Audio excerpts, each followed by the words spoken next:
So I got in contact with Hen and Dan and started a conversation about the film. And then we conspired together on a shorter version that went out on the Guardian platform in Easter of this year, because I felt it was that important that people saw that this wasn't a dead story, so to speak, and that there were consequences and also hopes for the future, which I saw through this film. So one of the first questions I want to ask, though, is the same question I asked when I first met them, which was, why men? Why particularly were you interested in the identities of those men? And then we'll open it to the floor. So we get this question a lot of why did you choose men? And it was a very considered decision. There's a couple of answers to it. I was working in Derry the year it was City of Culture, and I'd gone there because as a producer and as a director, and I was made very aware when I arrived that the bid that had been won by the city, by the people of the city, was now, the way people were talking about it was all about how are we going to get people to come to Northern Ireland, how are we going to talk about it externally, how are we going to deal with the troubles and the understanding around violence. And I felt that no one was having a conversation about the people in the city and the people who'd actually made that bid happen. So I decided to do a piece of work with different groups across the city. And at that point, I worked with LGBT groups, I worked with women's groups, I worked with a group who met because they had MS or who had friends or family members who had MS. And I also met with a group called Men's Action Network. And when I met with Men's Action Network, it had been set up by 3 men because a friend of theirs had committed suicide in the aftermath of the Troubles. And they'd set it up as a kind of support group for them and their friends. And that had grown, and lots of men had started coming to this group. And I started doing some work with them, collecting stories, running workshops with them. And during this process, it became very, very clear to me that there were an enormous number of men who were going through an enormous amount of trauma post-conflict and post the Troubles and in the time of peace. And I wasn't sure there was much conversation going on with these men in a contemporary way. And it also reminded me of something that I'd heard in the past from my stepmom, who I was talking about in the previous session, my Molam, who had made this point about how do you go from being a soldier, either official or unofficial, to going back to being a taxi driver, a dad, a brother, a son. And it was that we, Dan and I, then wanted to explore. And so that was the kind of foundations for it. And then we sort of set off across the whole of Northern Ireland, the north, and met with men from all over. And we worked with a number of men. We actually worked with 12 men for 5 months before we picked up a camera. And I'll let Dan take it from here. Hi, everybody. If we could get the house lights up, that'd be great. I can't see anything past the front of the stage. I want to see, all of you guys out there. But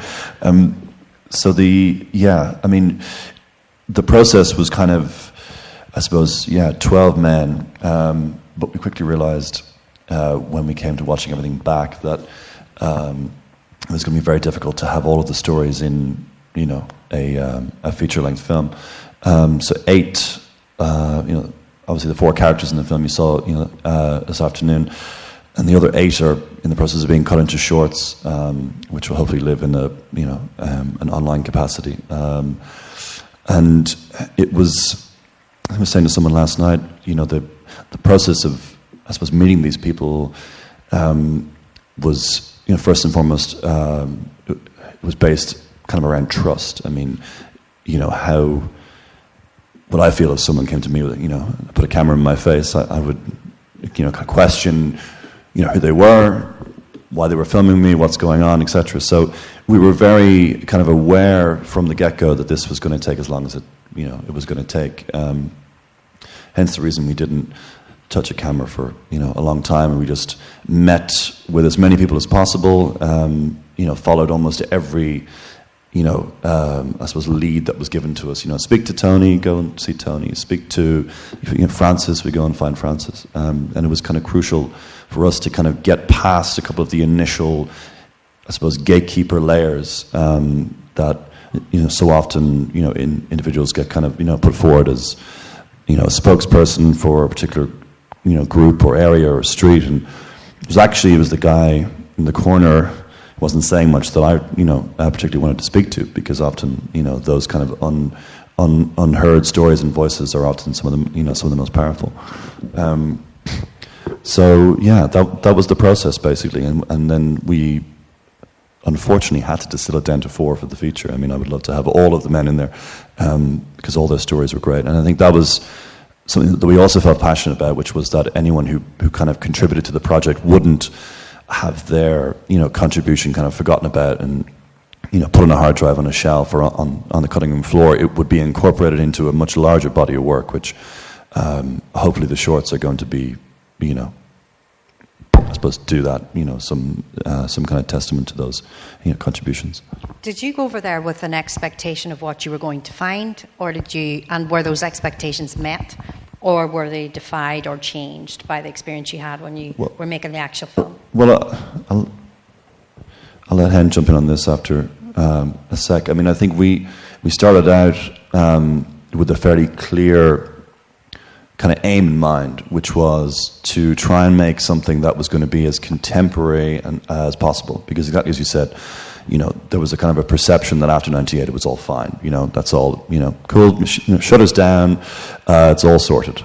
And we'll talk about it all over the world as, it being a solved thing, and that's fine. But actually, we were kind of aware that, being from the South and obviously, having the connection to the place through your, childhood, what was going on now? I mean, what does it look like? You've had a couple of things, a couple of kind of, glossy, films about it.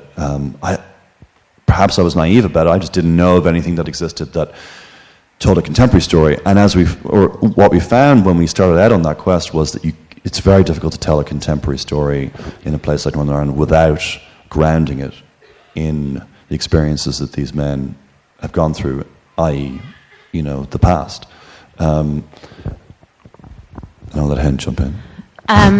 So, yeah, Dan sort of covered a lot of it, but I think that the question that I was looking to answer was there's a political piece in Northern Ireland, but had we achieved a human piece?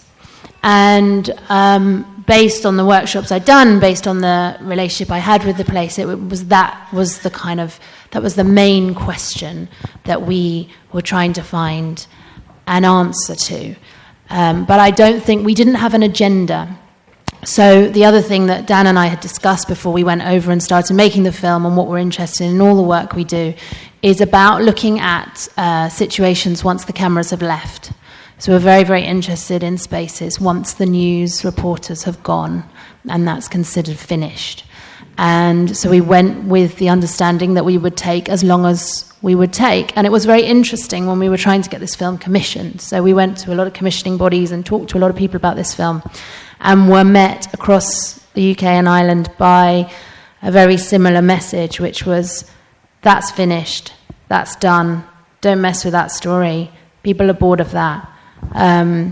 We've talked about that already.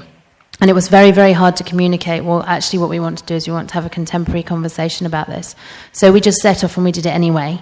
And we spent 2 years, really, in total doing it. And we didn't have the restrictions of, a channel or a production company saying this has to come out in 3 months' time, so you need to get back and get into the edit. And that was an incredibly powerful part of the process, and it allowed us to find what we found and not force the story into a certain shape. And what we just looked for was, we looked for honesty and we looked for truth, and we built very, very strong relationships with all the men you've just seen. I think, we screened the film in a couple of different communities in Belfast about 6 weeks ago. Yeah, and one one kind of point that came out of it is exactly that the kind of seeds of potential future discontent and kind of issues were are there, and the those voices are trying to be heard. And I don't know, there's a kind of a disconnect maybe between people outside of those communities not wanting to hear it, or it doesn't kind of conform with an image that is being portrayed. I think when we screened it in just off the Newton Arts Road, and it was interesting in there because it kind of highlighted a difference between I suppose it being a kind of a class conversation in the sense that you had some members of the audience say, I'm embarrassed that is, an image that's being, portrayed in your film. I mean, that's not Northern Ireland today. And then there were others in the room who said, they were kind of, debating it, amongst themselves in a way, because the others in the room were saying, no, I absolutely disagree with you, that this is my reality, this is authentic, this is accurate. So even within, society in the North, there's a kind of a conversation going on there. I think it's very difficult when you challenge this idea of peace. And ultimately, there's been a huge achievement in Northern Ireland, and they have achieved political peace, and the whole world looks to them. But that's also an enormous pressure. And I think what Dan is describing is when we're showing it in these communities, there is a tension there, and there's a tension within the communities. And that comes out. But the other thing that we've seen when we've shown it to people, and actually the people we think are most likely going to react against it, i.e. the people who are living and breathing this stuff, because ultimately we are outsiders coming in trying to platform a story, and it's very hard to watch your own story being told by someone else. They're the ones that have turned around to us and said, this is the truth. So that's been a very rewarding part of making this and spending the time we spent to do it. The first screening we had of Born and Reared we had in Belfast at the Lyric Theatre, and each of the men saw the film before it was screened publicly. They saw it separately. Actually, Mary gave me a piece of advice. Can I give this piece of advice? Which was, as an experienced producer, she'd said to me, when you show this film to the men, to give it to them, go away, let them watch it, but tell them to watch it with a best friend. Because when you watch a film about yourself, all you can see is the warts at the end of your nose. And that was the best piece of advice. So I then went off and I did that. And they were all incredibly positive. Once they'd watched it, I then spoke with all of them and we talked about it. And for some characters, it was really difficult. I mean, for Bobby, who has been a huge supporter of ours and has come on the community screenings with us and been an ambassador for the film, his wife said to him, I think you could get in serious trouble with the community if that film comes out. And he rang me and he said, I want that film to come out because I've told the truth in it. And in the end, until we start telling the truth, we don't move forwards. So it was very, very powerful. And then they all came together at the Lyric Theatre, and that was the first time they met. And almost the best bit about this whole process has been that moment. And actually, we didn't document it, and everyone says, oh, you should have filmed it. But it was kind of perfect in its own right. And they all met after the film, and they all sat in the bar, and they had a beer, apart from Danny, who had a Coke. But they had a beer together, and they talked about it, and they'd all gone through it together. And Billy, who is the guy whose father was murdered in the bookies, said to me, oh, Brian, who's the guy with the pigeons, who's technically from the opposite community, from a Protestant community, really reminds me of my dad. And it was just a very powerful thing watching them all come together. The thing for me that really came out of making this, and every time I watch it, I see different things, even though we've been watching it forever, it feels like, is about the young people. And actually, Danny's obviously the obvious young person in it, but they all talk about the period of time when they were 16, 17 at different points. Brian talks about it when he made his choice with the pigeons. And Bobby talks about how that was his defining moment and where he made the choices he made, which ended him up in prison for 16 years. And so I think the things that come out of this film is it's inner city, working class Belfast. It's about social and economic deprivation. Conflict often, I believe, usually, is born out of social and economic deprivation, frustration, anger, and that is why this film is set in inner city, working class Belfast. It's obviously a very different story in middle class suburban or middle class rural parts of Northern Ireland. But I think moving forwards, it has to be about young people, and it has to be about focusing on that age group of 16, 17, 18-year-olds, and it has to be about education. I think if, as someone who comes from that time and that era, and I don't know if Maria or others would agree, I think one of the best things about that film is seeing the relationship defined differently between the generations. When you have the older men that are asked about it, they're constantly swapping between religious labels, Protestant and Catholic, to loyalist and Republican or nationalist. And you have Danny, who consistently refers to it in country terms. When he's asked about his identity, it's about, I don't know where I belong. I don't know which country I belong in. And it's about how you see yourself as supporting one end, Northern Ireland or the north of Ireland, and on the other end, the Republic of Ireland. And for me, that's movement. That's a shift in how you perceive identity, and that shift opens up a whole new level of debate that perhaps we're seeing now following Brexit being reflected in the Dáil, in the Senate, and in Stormont. I've always, I didn't see it as a peace-building mission as such, but I see platforming voices and making documentary as part of that conversation.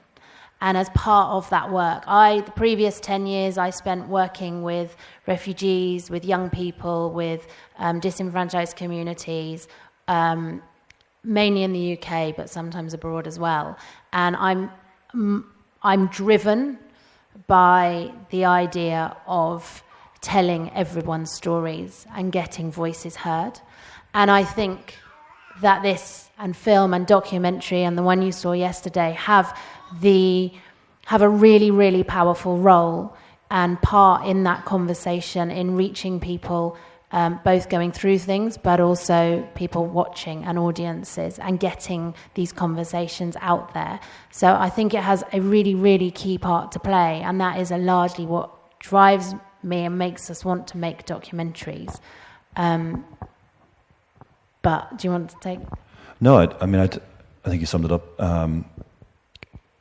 In terms of the documentary and its role, I think it kind of humanizes a lot of kind of slightly some conversation which has been had, but perhaps in a kind of a hands-off way. Again, someone on the previous panel in the cathedral said, I don't like the phrase on the ground, but at the same time it's almost unavoidable. I think allowing people to be part of a kind of a platforming process, that they feel that their voice is being heard, and that they have a story to tell, I think is crucial.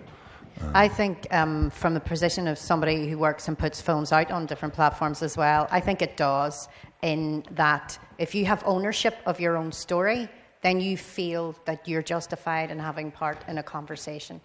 Up until that point, you're sort of a caricature, you're a grotesque presented by the mainstream media. I think what we've seen over the past year particularly, as somebody says, in the future, the answer to all quiz questions, what happened when, is 2016.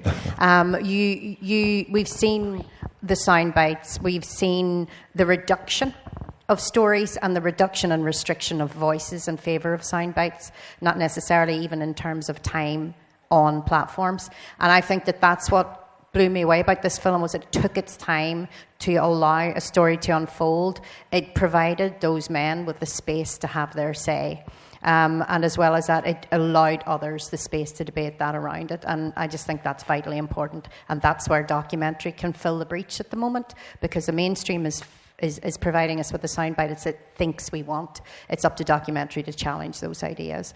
I know that it's coming up to lunchtime, and Charlie's looking at me. Charlie's moved from over there to over here, which means we're at the end of our time. Thank you very much for watching, and thank you for your comments, and thank you, Dan and Hen, for making the thing and being part of this discussion. Thank you.